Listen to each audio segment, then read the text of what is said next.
2013 প্ৰণয়ন কৰা হৈছিল।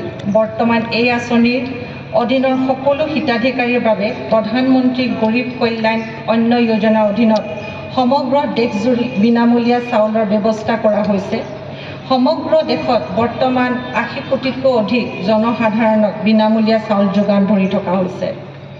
বৰপেটা জিলাত বৰ্তমান প্ৰধানমন্ত্ৰী গৰীব কল্যাণ অন্ন যোজনা PMGKAY অধীনত 3,07,048 খন ৰেচন কাৰ্ডৰ বিপৰীতে মুঠ 11,11,068 গৰাকী হিতাধিকাৰী বিনামূলীয়া চাউল লাভ কৰি আছে। ইয়াৰে 29,982 টা অন্ত্যোদয় অন্ন যোজনা AY পৰিয়াল, 2,77,058 টা অগ্ৰাধিকাৰ পৰিয়াল PHS হিতাধিকাৰী আৰ্থিক অৱস্থা অনুসৰি অন্ত্যোদয় অন্ন যোজনা পৰিয়ালৰ আৰু অগ্ৰাধিকাৰ এই দুই ধৰণৰ কাৰ্ড প্ৰদান কৰা হয়। প্ৰতিটো অন্ত্যোদয় অন্ন যোজনা পৰিয়ালৰ প্ৰতি মাহে 35 কিলোগ্ৰাম আৰু প্ৰতিটো অগ্ৰাধিকাৰ পৰিয়াল PHS প্ৰতিগৰাকী সদস্যই প্ৰতি মাহে 5 কিলোগ্ৰামকৈ বিনামূলীয়া চাউল লাভ কৰে। মাননীয় মুখ্যমন্ত্ৰী মহোদয় বলিষ্ঠৰ নেতৃত্বত অসম চৰকাৰে কেবিনেট সিদ্ধান্ত অনুসৰি যোৱা ছেপ্টেম্বৰ মাহৰ পৰা নতুন হিতাধিকাৰী বাছনি আৰু অন্তৰ্ভুক্ত কৰাৰ প্ৰক্ৰিয়া আৰম্ভ হৈছিল। এই অনুযায়ী বৰপেটা জিলাৰ বিপৰীতে নতুন হিতাধিকাৰীৰ লক্ষ্য বান্ধি দিয়া হৈছিল। বৰপেটা জিলাৰ লোকসকলৰ অৰ্থ সামাজিক ব্যৱস্থা অনুযায়ী হিতাধিকাৰী বাছনি কৰি ৰেচন কাৰ্ড দিয়াৰ ব্যৱস্থা কৰিছে। খাদ্য ৰাজহুৱা বিতৰণ আৰু গ্ৰাহক পৰিক্ৰমা বিভাগৰ তত্ত্বাৱধানত এই গোটেই প্ৰক্ৰিয়া সম্পন্ন কৰা হৈছে। এই প্ৰক্ৰিয়াৰ অধীনত বৰপেটা জিলাত সৰ্বমুঠ 15,268 খন ৰেচন কাৰ্ড আৰু 65,037 জন হিতাধিকাৰী নতুনকৈ অন্তৰ্ভুক্ত কৰা হৈছে। 22 নং মন্দিয়া বিধানসভা সমষ্টি এই প্ৰক্ৰিয়াৰ অধীনত নতুনকৈ 14,149 সংখ্যক হিতাধিকাৰী আৰু 3,212 সংখ্যক ৰেচন কাৰ্ড খাদ্য সুৰক্ষা আইনৰ অধীনত অন্তৰ্ভুক্ত হৈছে।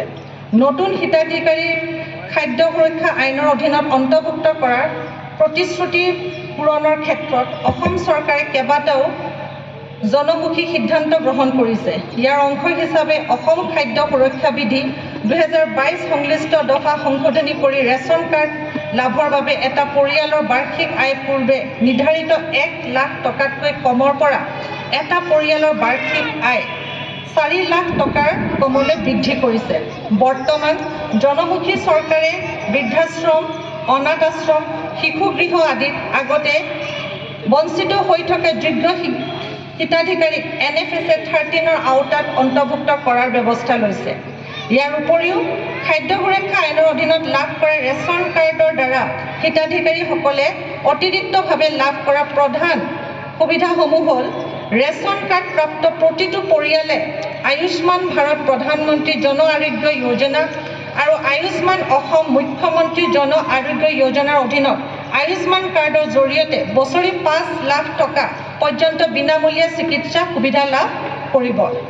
ৰেচন কাৰ্ড প্ৰাপ্ত পৰিয়ালৰ যিসকল বৰ্তমানে ৰন্ধন গেছ LPGৰ সংযোগ নাই, তেওঁলোকে প্ৰধানমন্ত্ৰী উজ্জ্বলা যোজনা অধীনত বিনামূলীয়া ৰন্ধন গেছৰ সংযোগৰ সুবিধা লাভ কৰিব। উজ্জ্বলা আঁচনিত হিতাধিকাৰীয়ে প্ৰথমতে গেছ ষ্ট'ভ, পাইপ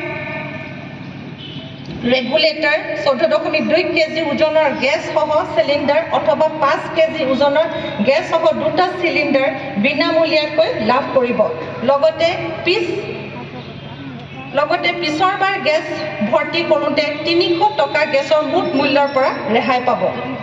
দেশৰ প্ৰত্যেকগৰাকী ব্যক্তিৰ খাদ্য সুৰক্ষা নিশ্চিতকৰণৰ তথা এক পৰিপুষ্ট সমাজৰ দিশে মাননীয় প্ৰধানমন্ত্ৰীৰ পৃষ্ঠপোষকতা তথা মাননীয় মুখ্যমন্ত্ৰীৰ সবল নেতৃত্বত অসম চৰকাৰৰ এই অবিৰত যাত্ৰাত আপোনালোকৰ সহায় সহযোগিতা আমাৰ একান্ত কামনা কৰাৰ লগতে সমূহ ৰাইজৰ আজিৰ এই ৰেচন কাৰ্ড বিতৰণ আনুষ্ঠানিক কাৰ্যসূচীলৈ আদৰণি জনাইছোঁ। ধন্যবাদ।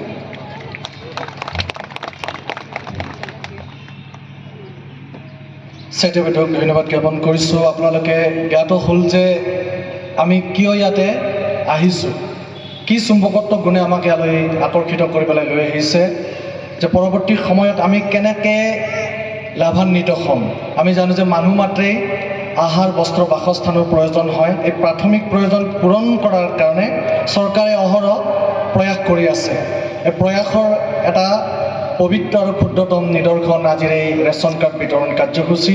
এই কাৰ্যসূচীত প্ৰাণ প্ৰতিষ্ঠা কৰিবলৈ আমাৰ মাজত উপস্থিত হৈছে আজিৰ অনুষ্ঠানৰ অন্যতম কেন্দ্ৰবিন্দু ডক্টৰ হাফিজ ৰফিকুল ইছলাম ছাৰ, লগতে আছে অঞ্জলি দাস চৌধুৰী বাইদেউ। মই প্ৰথমতে অনুৰোধ জনাম মোৰ একালৰ গুৰু, যিয়ে মোক আদিপাঠ পঢ়াইছিল, শ্ৰীযুতা অঞ্জলি দাস চৌধুৰী বাইদেৱে সমবেতক সম্বোধি দুআষাৰ মনৰ কথা ক'ব। বাইদেউ।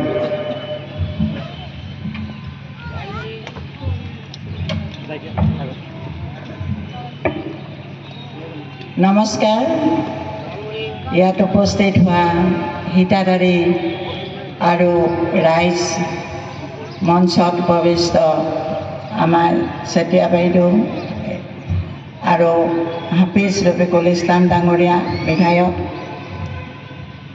আচলতে আজি আমাৰ বাবে সৌভাগ্যৰে দিন, কাৰণ আমি আপোনালোকৰ মাজত আজি চৰকাৰৰ পৰা হোৱা ৰেচন কাৰ্ড বিতৰণ কৰিবলৈ আহিছোঁ। আপোনালোকে জানে আমাৰ ভাৰত চৰকাৰ নৰেন্দ্ৰ মোদী ডাঙৰীয়াই গৰীবৰ সকলৰ কাৰণে যথেষ্ট আঁচনি মজুত কৰি ৰাখিছে, আমাৰ মাজত উলিয়াই দিছে। ঘৰৰ পৰাই হওক, ৰেচন কাৰ্ড, ৰাস্তা পদূলি, বহুত আঁচনি আমাৰ বিতৰণ কৰি